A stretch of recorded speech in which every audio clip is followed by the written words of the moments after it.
You young men are absolutely amazing. He's the NFL's top receiver at just 23 years old.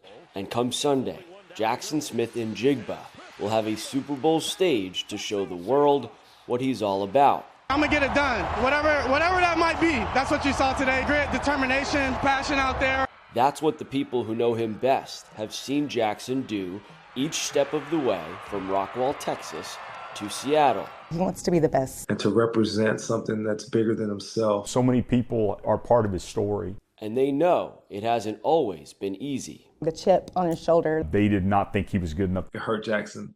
The first defender Jaxon ever challenged was Jamie Smith. He was just relentless about going and interrupting his brother's practice. Mom's solution?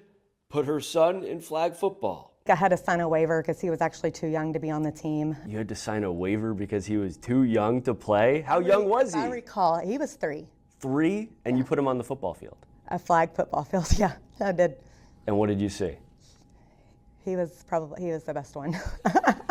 By the time Jaxon reached Rockwall High School, Mata Smith-Njigba was having his son do a different type of yard work for money. We had our own NIL. I used to pay Jaxon, for yards, $1 for a yard. He rattled off like 350 yards against Longview, put up like 250 yards against Highland Park. Do you know how much money you wound up paying him out for his receiving yards? I would say probably about $2,400 between junior and senior year. I would say I'm most thankful for my high school coach, Coach Rodney Webb. This November, Rodney Webb found himself surprising his former superstar at the Seahawks headquarters. Hey man, I'm glad you don't say anything mean about me. A life in the NFL was exactly what Webb could envision for Smith-Njigba a decade ago after watching him play for the very first time. I did tell our staff that day that kid has a chance to play on Sundays. You could just see it from an early age. He just has the it factor. Jaxon would go on to break the career record for receiving yards in Texas high school football's largest classification. But the real treat for Rockwall was seeing the unthinkable plays he could pull off. The one play that I remember the most, it was against North Mesquite. In that game, he ran a hitch route, and as he came out of his break, his shoe came off. He catches the hitch route, turns up the field, reaches down, picks up his shoe, runs about 5 more yards. I'm making eye contact with somebody else like, did you just see what I just saw? The Mesquite game, he's down the sideline, it's over the cornerback's head, and he just reaches out and gets it. I mean, it was just an amazing catch. Actually, that one right there is probably my favorite play ever. That was a Braden Locke fastball that he caught on an in cut, and that ball was going about 100 miles an hour, and he caught it with one hand. We saw that just in the NFC Championship game. Why do you need 2 hands when you got one? That's like a suction cup. Like, how does he do that? I can't really explain it. Truth is, he's just been blessed with that ability. For most of Jackson's Rockwall career, the high school football world heard the name Jaxon Smith, one-handed catch. One day he asked me, can you add this onto the end in Njigba? I said, sure. That was something that he wanted to do. It's the name Mata grew up with. A name that I used to get teased about in school. A name that Jackson's grandfather, John, came to the United States with in the 1970s, leaving behind his home country of Sierra Leone. He actually went there 2 years ago to walk the same roads that his grandfather walked. When Jaxon takes the field now, you can see a sticker of the Sierra Leone flag on the back of his helmet. And that Smith-Njigba name all over the screen with each highlight. He made people pronounce the name. Smith-Njigba, just terrific.